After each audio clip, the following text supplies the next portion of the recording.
23/3/2026 ಸೋಮವಾರ ಜೆಡಿಎಸ್ ಪಕ್ಷದ ಮುಖಂಡರುಗಳ ಸಭೆ ಸೇರಿ ಪಿರಿಯಾಪಟ್ಟಣದಲ್ಲಿ ಪಕ್ಷದ ಹಲವಾರು ಗೊಂದಲಗಳ ನಿವಾರಣೆಗೆ ಒಂದು ಶಿಸ್ತುಬದ್ಧ ಸಮಿತಿಯನ್ನ ರಚನೆ ಮಾಡ್ತಾರೆ.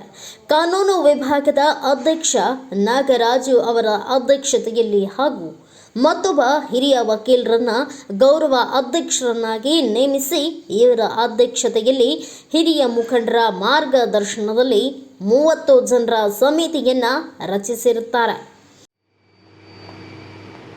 23/3/2026 ಸೋಮವಾರ ನಮ್ಮ ಹಲವಾರು ಪಕ್ಷದ ಹಿರಿಯ ಮುಖಂಡರುಗಳು ಸಭೆ ಸೇರಿ ಪಿರಿಯಾಪಟ್ಟಣದಲ್ಲಿ ಪಕ್ಷದ ಹಲವಾರು ಗೊಂದಲಗಳ ನಿವಾರಣೆಗೆ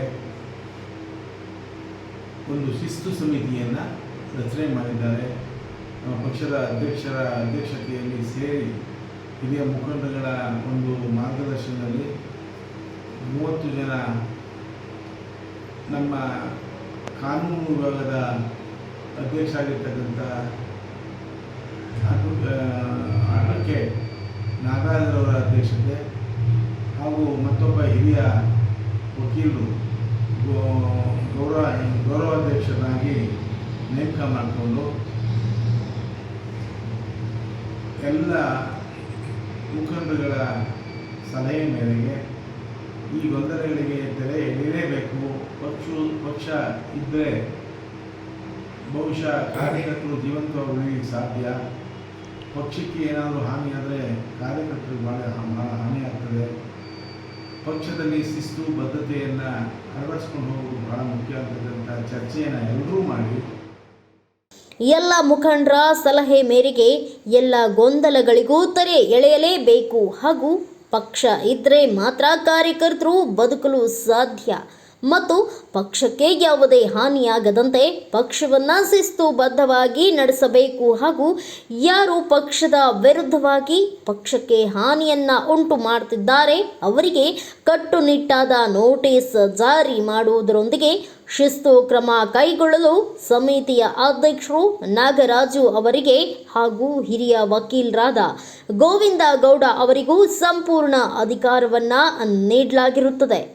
ಆದ್ದರಿಂದ ಪಕ್ಷದಲ್ಲಿ ಇನ್ನು ಮುಂದೆ ಕಾರ್ಯಕರ್ತರು ಶಿಸ್ತುಬದ್ಧವಾಗಿ ನಡೆದುಕೊಳ್ಳಬೇಕು ಹಾಗೂ ಯಾವುದೇ ಪಕ್ಷದ ವೇದಿಕೆ ಹಾಗೂ ಸಭೆಗಳನ್ನು ನಡೆಸಿದರೆ ಸಭಾಧ್ಯಕ್ಷರ ಹಾಗೂ ಮಾಜಿ ಶಾಸಕರ ಗಮನಕ್ಕೆ ತರಬೇಕು ಮತ್ತು ವೈಯಕ್ತಿಕವಾಗಿ ಯಾವುದೇ ಸಭೆಗಳನ್ನು ನಡೆಸಬಾರದು ಎಂದು ಖಂಡಿತವಾಗಿ ಎಚ್ಚರಿಕೆ ನೀಡಿರುತ್ತಾರೆ ಎಂದು ಪಿರಿಯಾಪಟ್ಟಣ ಮಾಜಿ MLA ಮಹಾದೇವರು ಹೇಳಿಕೆಯನ್ನ ನೀಡಿದ್ದಾರೆ. ಪಿರಿಯಾಪಟ್ಟಣದಲ್ಲಿ ಸಭೆ ಸೇರಿ ಪಕ್ಷದ ವಿದ್ಯಮಾನಗಳ ಬಗ್ಗೆ ಚರ್ಚೆ ಮಾಡಿ ಯಾರು ಪಕ್ಷದ ವಿರುದ್ಧವಾಗಿ ಪಕ್ಷಕ್ಕೆ ಹಾನಿಯನ್ನು ಉಂಟು ಮಾಡುತ್ತಿದ್ದಾರೆ ಅವರಿಗೆ ನೋಟಿಸನ್ನು ಜಾರಿ ಮಾಡುವುದರ ಜೊತೆಗೆ ಶಿಸ್ತು ಕ್ರಮ ಕೈಗೊಳ್ಳಲು ಸಮಿತಿಯು ಸಂಪೂರ್ಣವಾಗಿ ಶಿಸ್ತು ಸಮಿತಿಯ ಅಧ್ಯಕ್ಷರಾಗಿರ್ತಕ್ಕಂಥ ವಕೀಲರಾದಂಥ ನಾಗರಾಜರವರಿಗೆ ಹಾಗೂ ಮತ್ತೊಬ್ಬ ಹಿರಿಯ ವಕೀಲರಾದಂಥ ಗೋವಿಂದೇಗೌಡರಿಗೆ ಸಂಪೂರ್ಣ ಅಧಿಕಾರವನ್ನು ಕೊಟ್ಟಿದ್ದಾರೆ. ಆದ್ದರಿಂದ ಇನ್ನು ಮುಂದೆ ಪಕ್ಷದಲ್ಲಿ ಕಾರ್ಯಕರ್ತರು ಶಿಸ್ತುಬದ್ಧವಾಗಿ ನಡ್ಕೋಬೇಕು.